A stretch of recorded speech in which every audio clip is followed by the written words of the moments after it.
I love Katy Perry. I would love to do something with her. Or Iggy. That would be cool. In this video, I want to talk about Britney Spears and Iggy Azalea's collaboration, Pretty Girls. We are going to take a look back at how this collaboration started, why it underperformed, and what actually happened between Britney and Iggy that led to people now accusing Iggy of not supporting Britney after her recent testimony. It all started when Britney was doing an interview in 2014 with Extra. When asked about who she would like to do a collaboration with, she said this. Any collaborations? Who would you like to collaborate with that you haven't collaborated with? I love Katy Perry. I would love to do something with her. Or Iggy. That would be cool. Iggy herself confirmed the collaboration later that year, saying, "We have a song which is going to be her first single coming out next year. I think people are really going to love it and enjoy it. It's a really fun track."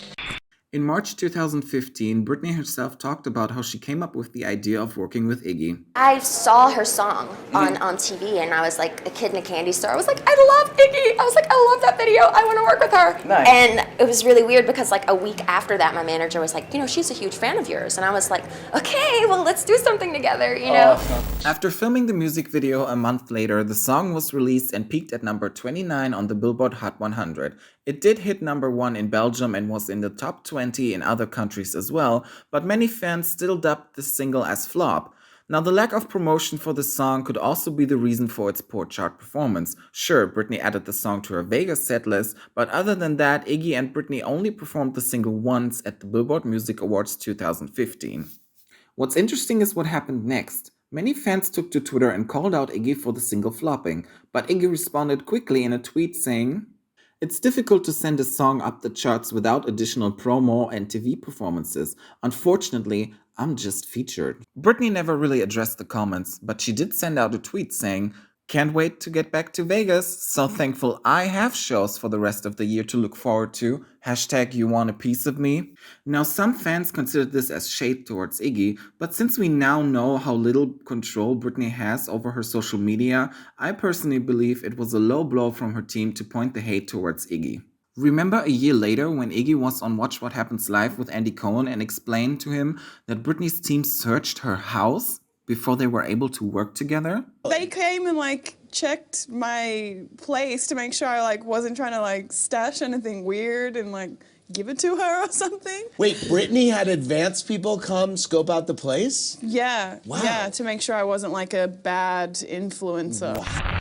Iggy has always supported Britney, so I think she's not the one to blame here. Just a couple days ago, she addressed the situation again, tweeting, "Right, I said her team wouldn't let her do promo and that they went through my house and you all said I was a hater." And also tweeting out, "I signed a non-disclosure and her father could and probably would sue me."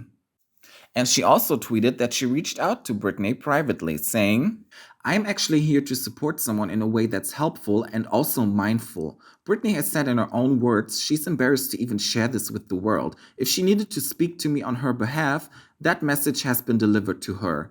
Other than that, I'm good. I've done what I'm supposed to do. I've reached out. I'm not supposed to be mindlessly telling you all whatever has happened because half of these people are just there for entertainment, not to help. I actually care, and she can use me if she needs my voice. Leave me alone, please. After all those tweets, Iggy has released a full and final statement saying that she personally witnessed the same behavior Britney detailed in regards to her father. It's basic human decency to at the very least remove a person Britney has identified as abusive from her life. This should be illegal. During the time we worked together in 2015, I personally witnessed the same behavior Britney detailed in regards to her father last week, and I just want to back her up and tell the world that she's not exaggerating or lying. I saw her restricted from even the most bizarre and trivial things, like how many sodas she was allowed to drink. Why is that even necessary? Her father conveniently waited until literally moments before our BMA's performance when I was backstage in the dressing room and told me if I did not sign an NDA, he would not allow me on stage. The way he went about getting me to sign a contract sounded similar to the tactics Britney spoke about last week in regards to her Las Vegas show.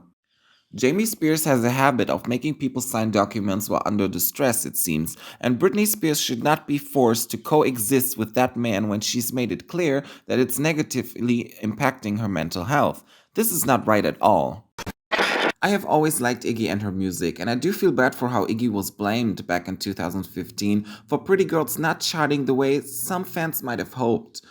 I think we can all agree that this collaboration would be completely different if teen conservatorship had nothing to do with it. What are your thoughts on the song and the story around it? I hope you guys liked this video. If you guys have any advice or tips for me to do them better, please let me know. I hope you liked this video, and that's it. Goodbye and thank you.